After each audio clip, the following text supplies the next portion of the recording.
Jaalachuunis gaarii miti namaa akka garaafiitu argachuun jogdumaa osuma jaalattee abdattee amantuu wanti garaagalee sigaan almi namaa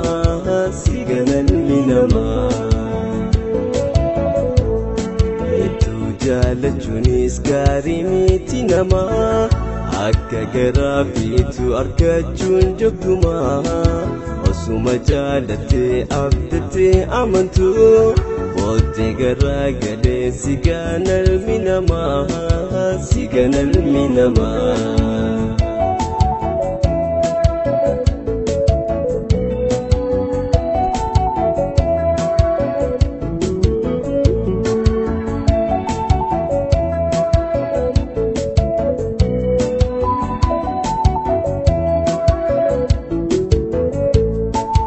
Tutu keessumaa taa'ee nuun qubatee numaan lafa bareedachiin isaa fiftee. Tutu keessumaa taa'ee nuun qubatee numaan lafa bareedachiin isaa fiftee. Arradina wajjin dhaabbatee nu mormaa san hunda tolinaan nu godhee hundumaa. Jaalachuunis gaarii miti namaa akka garaafiitu argachuun jogdumaa osuma jaalattee abdattee amantuu wanti garaagalee sigaan almi namaa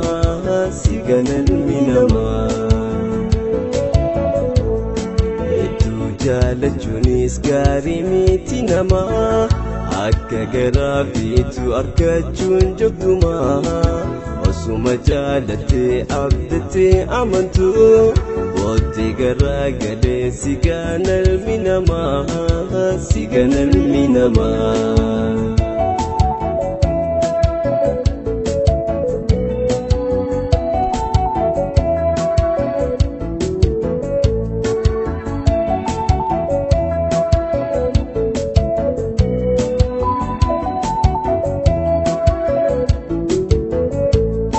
Kunchee muka tokko kan ittiin qabatu jechuun dhugaa ta'uu siin garree hagantu.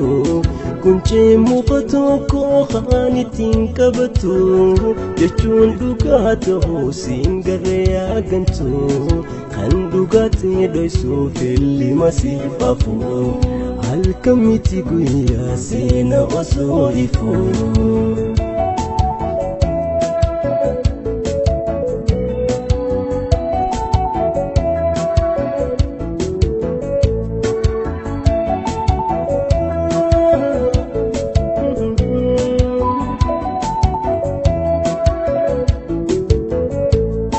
Toltuun ati aaddee sumaasittiin hammatu sumaa fiftii boodee golgololtee naftu. Toltuun ati aaddee sumaasittiin hammatu sumaa fiftii boodee golgololtee naftu. Ni gallatti malee dhugaan citteen haftu hanga ifaa cubbuu hundeetti buqqiftu.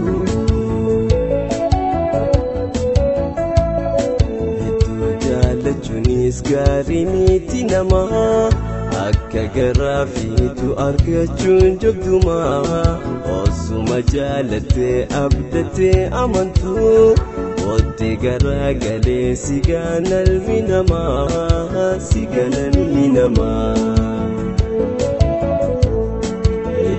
jaalachuunis gaarii miti namaa akka garaafiitu argachuun jogdumaa osuma jaalattee abdattee amantuu wanti garaagalee sigaan almi namaa.